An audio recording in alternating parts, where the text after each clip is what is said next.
Olá, tudo bem com vocês? Aqui é a professora Elaine e nessa videoaula eu vou falar sobre métrica, ritmo e rima. Vamos falar um pouquinho sobre o poema, que é um gênero textual e também um gênero literário. Esse gênero ele apresenta algumas particularidades. Uma delas seria o verso, que seria cada uma das linhas do poema.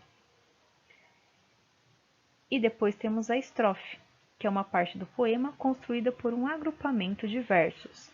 A separação entre estrofes é indicada por uma linha em branco. Então, aqui, cada linha do poema é um verso. Cada grupo de verso temos a estrofe. Todo poema pode ser organizado em estrofes. O número de estrofes e de versos em cada estrofe é variável. Existem poemas com um único verso e poemas com dezenas de estrofes e centenas de versos. Dependendo do número de versos, as estrofes podem receber nomes específicos. Métrica é a medida dos versos em um poema.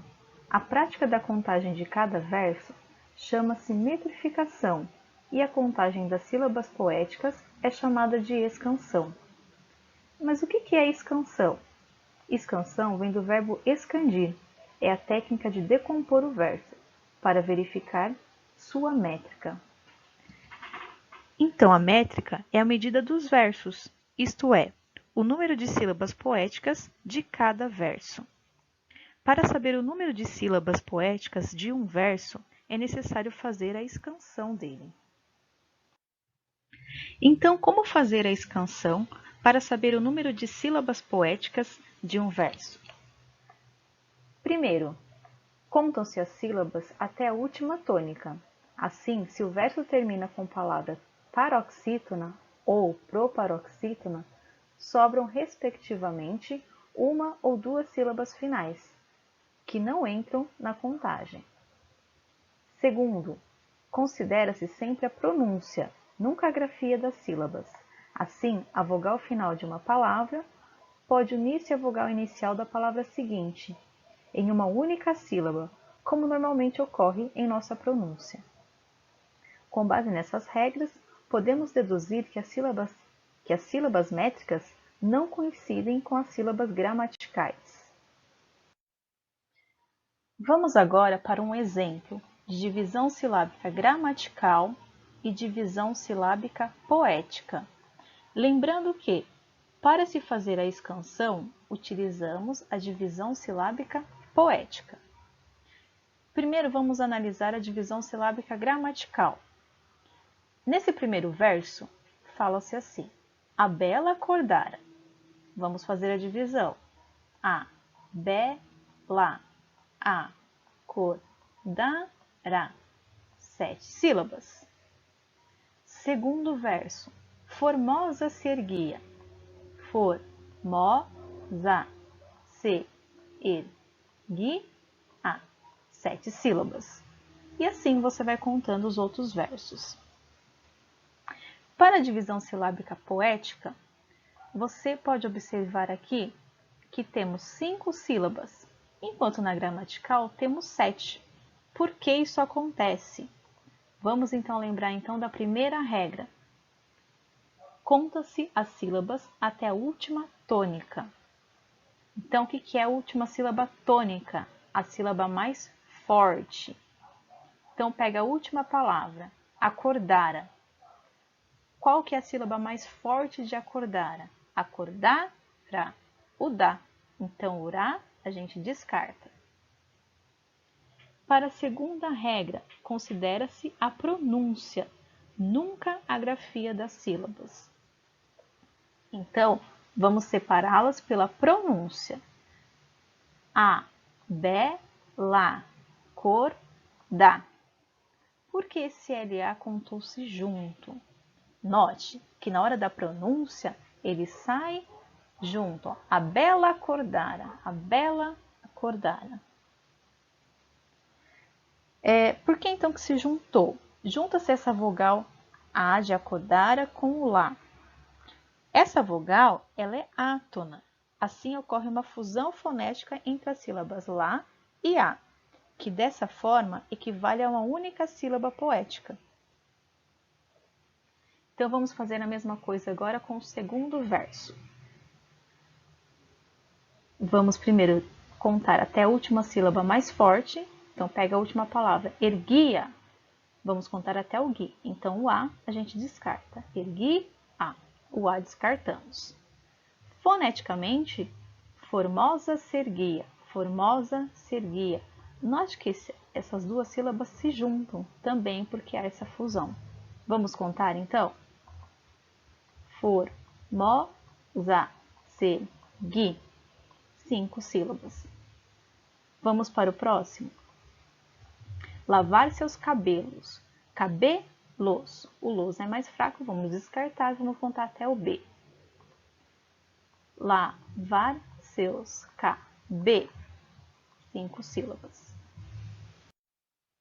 Dependendo do número de sílabas poéticas, os versos recebem denominações específicas.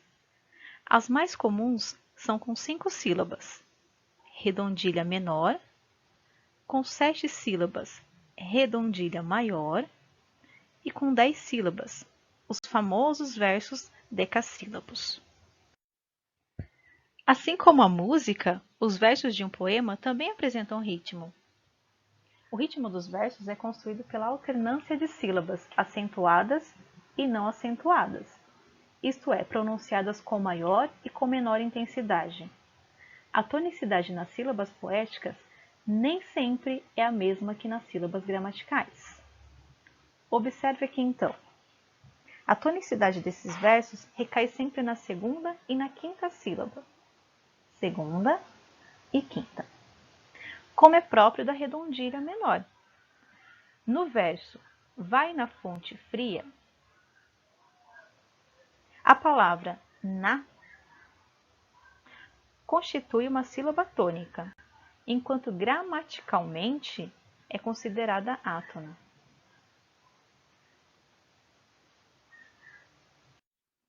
Rima.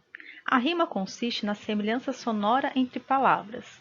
Quando ocorre entre palavras no final do verso, que é o mais comum, essa semelhança constitui rimas externas. Quando ocorre no interior de versos, rimas internas. Temos as rimas emparelhadas, quando se sucedem de duas a duas. Então, aqui a palavra noturnos rima com Saturnos. Então, coloca-se letra A porque foi a primeira rima encontrada. Para a segunda rima, temos solidão, que rima com canção. Então, coloca-se a letra B. Então, a rima ficou AABB. Depois temos as rimas alternadas, quando de um lado rimam os versos ímpares e de outro os versos pares. Então, as rimas vão ficar AB, AB. Então, pega poeta, que rima com planeta. Depois, eco, que rima com boneco. Depois temos as rimas opostas ou interpoladas, quando o primeiro verso rima com o quarto e o segundo com o terceiro verso. Então, ficaria AB, BA. Então, aqui, amigo rima com contigo, urgente rima com corrente. Então, ficou A, B, B, A. Rimas encadeadas, quando o primeiro verso rima com o terceiro, o segundo com o quarto e o sexto, com o quarto e com o sexto, o quinto com o sétimo e o nono e assim por diante. Então, vamos lá. Formidável rimou com insaciável. Entranhas rimou com montanhas e estranhas.